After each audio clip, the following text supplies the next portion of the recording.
कभी कभी हमारी जिंदगी में ऐसे क्षण आते हैं जब हम आलस और टालमटोल में अपना सबसे कीमती समय खो देते हैं। एक ऐसी ही कहानी है जो हमें सिखाती है कि समय की कदर कैसे की जाए। नमस्कार मित्रों, अक्षर अनंत चैनल में आपका स्वागत है। आगे बढ़ने से पहले कमेंट बॉक्स में नमक उद्धाय अवश्य लिखें। यह कहानी है एक ऐसे आलसी आदमी की जो अमीर बनने के सपने देखता था लेकिन समय की कीमत नहीं समझता था। यह कहानी न केवल हमें समय के महत्व का एहसास दिलाएगी बल्कि हमें प्रेरित भी करेगी कि कैसे हम अपने जीवन में समय का सही उपयोग कर सकते हैं। आइए इस प्रेरणादायक कथा में डूबते हैं और जानते हैं कि कैसे एक साधु की सलाह ने एक छोटे लड़के की जिंदगी को बदल दिया। एक बार एक छोटे से शहर में एक लड़का रहता था जिसका नाम था राहुल। राहुल बेहद आलसी था और उसकी टालने की आदत ने उसकी जिंदगी को मुश्किल बना दिया था। वह हमेशा अपने जरूरी कामों को टालता रहता था और यह आदत उसे लगातार पीछे धकेल रही थी, जबकि उसके दोस्त और सहपाठी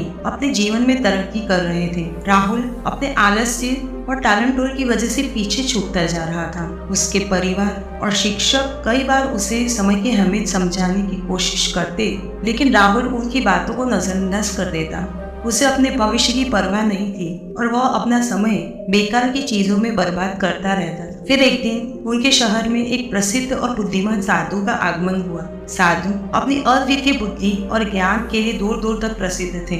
शहर के बहुत से लोग साधु से मिलना चाहते थे और उनके पास ज्ञान की तलाश में आ रहे थे। राहुल ने सोचा कि क्यों न साधु से मिलकर कुछ सीखा जाए, शायद वह जीवन के हर क्षेत्र में अपने दोस्तों से आगे निकलने का कोई तरीका बता सके। इसलिए राहुल साधु के निवास स्थान पर गया और अपनी बारी का इंतजार करने लगा। जब आखिरकार उसकी बारी आई तो वह साधु के सामने गया, उन्हें प्रणाम किया और बोला, हे आदरणीय, कृपया मेरी मदद करें। मैं अपने जीवन में असफल हूँ। मेरे दोस्त और सहपाठी मुझसे हर क्षेत्र में आगे हैं। मैं उनसे आगे निकलना चाहता हूँ और सर्वश्रेष्ठ बनना चाहता हूँ। कृपया मुझे बताएं कि मैं ऐसा कैसे करूँ। साधु ने राहुल की ओर करुणा से देखा और बोले, मेरे बच्चे, तुम इसलिए कष्ट में हो क्योंकि तुम अपने समय का मूल्य नहीं समझते। तुम टालमटोल करते हो और अपने कीमती पलों को बर्बाद करते हो जिन्हें तुम कभी वापस पा नहीं सकते। राहुल की आंखों में सवाल और आशा दोनों थे। साधु ने उसकी उत्सुकता को देखते हुए कहा, मैं तुम्हें एक कहानी सुनाता हूँ जिससे तुम समय का मूल्य समझ सकोगे। राहुल ने ध्यान से सुनने के लिए सिर हिलाया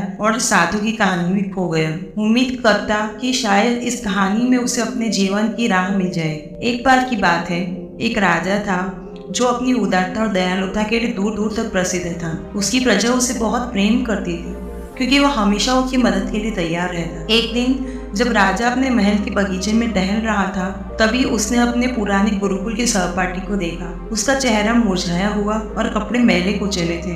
राजा ने उसे पहचान लिया और उसके पास जाकर बड़े प्रेम से पूछा, मित्र, तुम कैसे हो?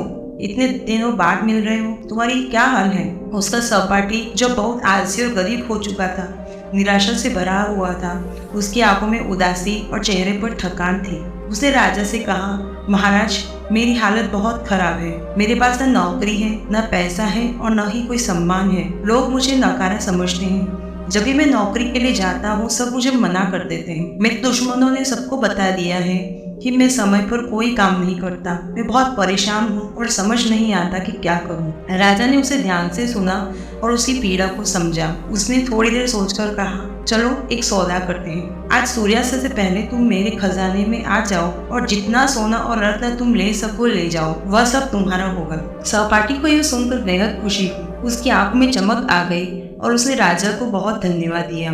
वह जल्दी से अपने घर गया और अपनी पत्नी को सारी बात बताई। पत्नी भी बहुत खुश हुई और बोली, यह तो सुनहरा मौका है, जाओ और जल्दी से सोना और रत्न ले आओ। सहपाठी ने सोचा कि थोड़ी देर आराम कर लेता हूँ, फिर खजाने के लिए निकल जाऊंगा। उसे भूख भी लगी थी तो उसने अपनी पत्नी से कहा कि पहले मुझे कुछ खाना दे दो, फिर मैं खजाने के लिए जाऊंगा। उसकी पत्नी ने जल्दी से स्वादिष्ट भोजन तैयार किया और परोसा। सहपाठी ने बड़े आराम से भोजन किया, यह सोचते हुए कि उसके पास बहुत समय है। दोपहर का खाना खाने के बाद उसे नींद आने लगी और उसने सोचा कि थोड़ी देर मुझे सो जाना चाहिए, फिर उठकर कोषागार जाऊंगा। वह बिस्तर पर लेट गया और गहरी नींद में सो गया। जब वह 2 घंटे बाद जागा तो देखा कि दोपहर बीत चुकी है। अब वह जल्दी जल्दी तैयार हुआ और कुछ थैले लेकर राजा के खजाने की ओर चल पड़ा, लेकिन रास्ते में तेज धूप थी और गर्मी भी बहुत थी। उसने सोचा कि थोड़ा आराम कर लेता हूँ, फिर आगे बढ़ जाऊंगा। वह एक पेड़ के नीचे बैठ गया और हल्की हवा में आराम करने लगा। मौसम इतना सुहाना था कि उसे फिर से नींद आ गई।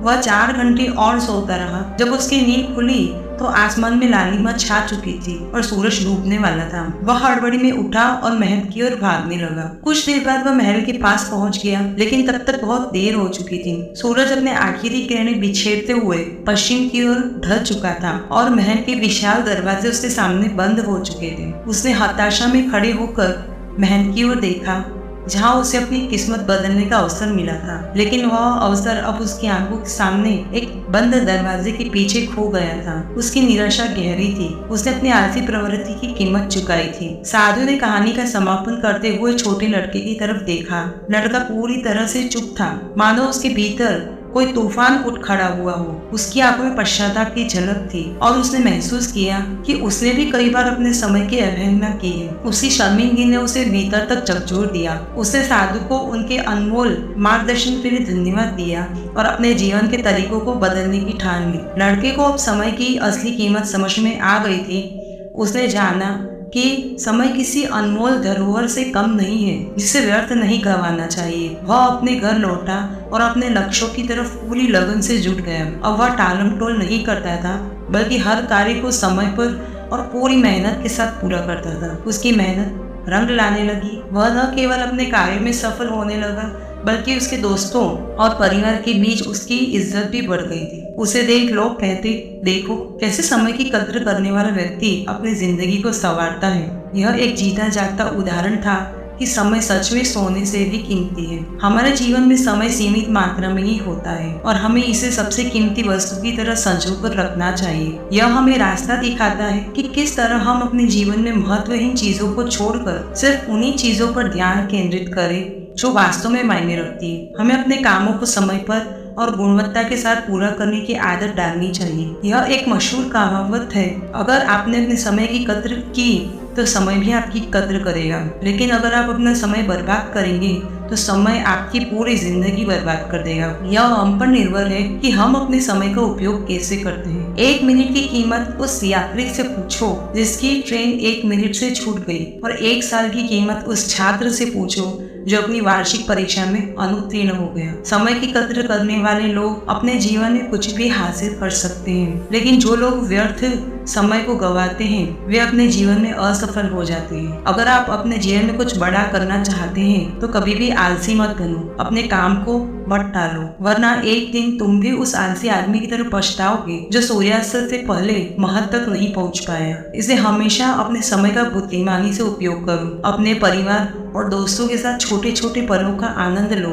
इससे न केवल तो अपने लक्ष्य को और सपने को हासिल कर पाओगे, बल्कि एक संपूर्ण संतोषजनक जीवन भी जी सकोगे। कहानी का अंत एक गहरे संदेश के साथ होता है कि जब उस आलसी आदमी ने महल के दरवाजे बंद पाए तो उसे अपनी गलती का एहसास हुआ। इसी तरह उस छोटे लड़के ने भी इस कहानी से शिक्षा ली और अपने जीवन को सुधारने का प्रण किया। यह कहानी हमें सिखाती है कि समय वास्तव में सोने से भी कीमती है और इसे व्यर्थ गंवाने का कोई मतलब नहीं है। हमें अपने जीवन में हर पल का सदुपयोग करना चाहिए ताकि हम अपने सपनों को साकार कर सके और अपने प्रियजनों के साथ खुशहाल जीवन जी सके। याद रखें, अगर आप अपने समय की कद्र करेंगे तो समय भी आपकी कद्र करेगा। इस सीख को अपने जीवन में अपनाएं और हर दिन को एक नए अवसर की तरह जिए। यह कहानी आपको पसंद आई हो तो कृपया हमारे चैनल को सब्सक्राइब करें, इस वीडियो को लाइक करें और कमेंट बॉक्स में अपने विचार जरूर लिखिए। धन्यवाद।